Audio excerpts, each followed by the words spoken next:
So how long has this reservoir been empty for? Since February of last year. Governor, you got a second? Governor, I live here, Governor. That was my daughter's school, Governor. Please tell me what you're going to do. I'm not going to hurt him, I promise. Well, I know they were messing with the water, letting reserves go for one reason or another.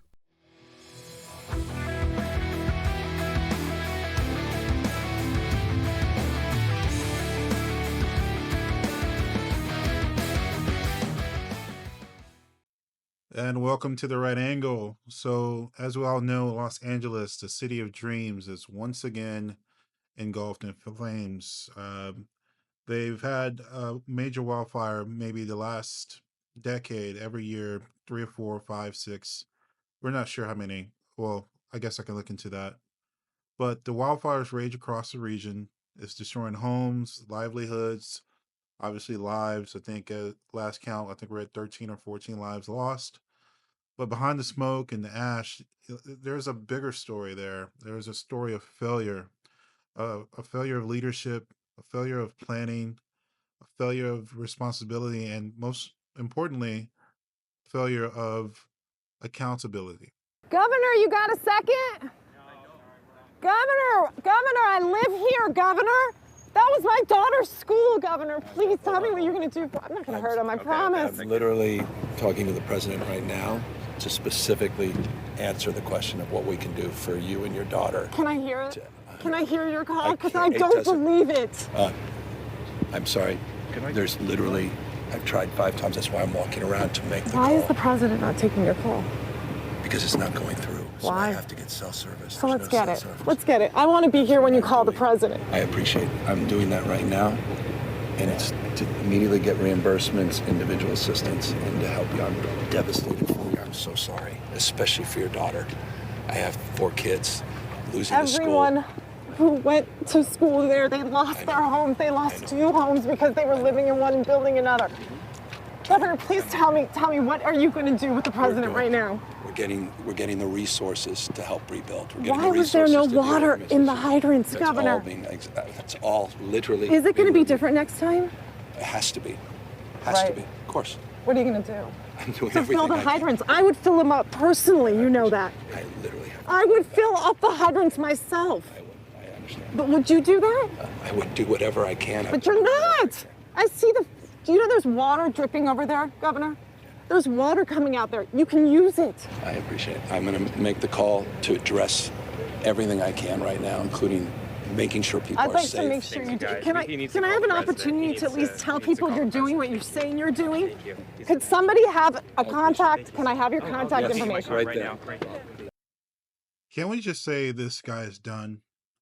Gavin Newsom, God sent apparently, the crown prince, the next president of the United States, is so full of it that we are lucky we're not walking around in it up to our knees. This poor woman comes to him crying out for help. First of all, he says he's on the phone with the president, and then he says he's trying to get in contact with her or with him.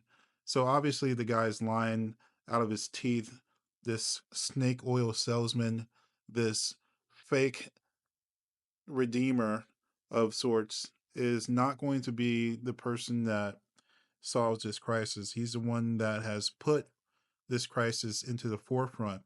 Now, there have been several scandals from the DEI hire lesbians in the LAFD to the Karen Bass taking a trip to Ghana on a diplomatic trip while her city burns, to Gavin Newsom ignoring forest management requirements and water storage and water work requirements from then President Trump in 2018, from them not working on waterworks projects that was passed in 2014, to them not reforming Prop 103.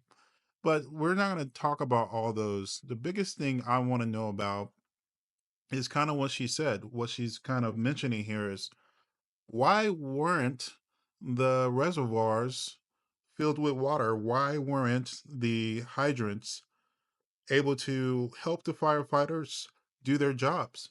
This was supposed to be the water to put out the Palisades fire. This is the Santa Ynez Reservoir. It's the water supply basically for the Palisades. When they first started fighting the Palisades fire, they ran out of water extremely quickly. Wednesday, 3 a.m., they were basically out. And there's been a lot of talk on why this happened. So how long has this reservoir been empty for? Since February of last year. There was no communication from the Department of Water and Power to LAFD that there was a water supply issue. The firefighters, when they started fighting the fires, no one informed them that the reservoir was empty. This reservoir holds 117 million gallons of water. The fire department was using a water supply from 3 backup tanks, each one only holding 1 million gallons of water. They say it's closed for maintenance to repair the lid that's on top of it. I don't know a lot about reservoir maintenance, but there's literally no construction materials or vehicles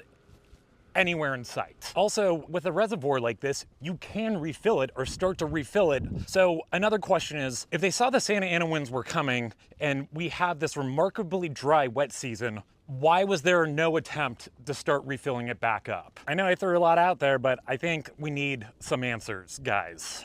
Some real answers here. So you see, now you have that. So obviously, a lot of investigatory processes and things of that nature need to take place. We need to understand what's happening with California. It's a microcosm of a larger issue of governance and emergency preparedness across the country. Are we going to sacrifice ourselves for DEI? Are we going to say it's more important that we have this sort of mirage of representation across the board rather than qualified people taking over in very important jobs where it concerns citizen safety? I don't know. But we also have some other, I say, thoughts that are popping up that are thinking this is a little bit more than what meets the eye. Well, you know, I know they were messing with the water, letting reserves go for one reason or another. They've been doing that a while. California has a lot of problems that sort of baffle the mind as far as why they do things. And then in the events like this, you sort of look, oh, is it on purpose? Which, it's an insane thing to think. But one begins to ponder whether or not there is a purpose in mind. What could it be, you know? I don't know. Do they want the state empty? I don't know. Right now, there's more questions than any of us has the answers to. And I think people have the right kind of mind to go outside the box and see what all the directions can be within the games that are being played here. You can look at every systemic decision by this government and by that local government and say that the sort of outcomes of those decisions are kind of apparent.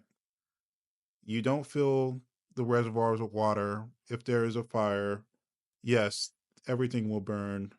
If you don't stop overregulating, causing the insurance companies to leave the area, not because the insurance companies are greedy and just want to make more money, but because being in that state is unprofitable and it's not the company's job to work themselves into bankruptcy in order to serve the whims of the politicians in California. There's just so much stuff that we have to consider.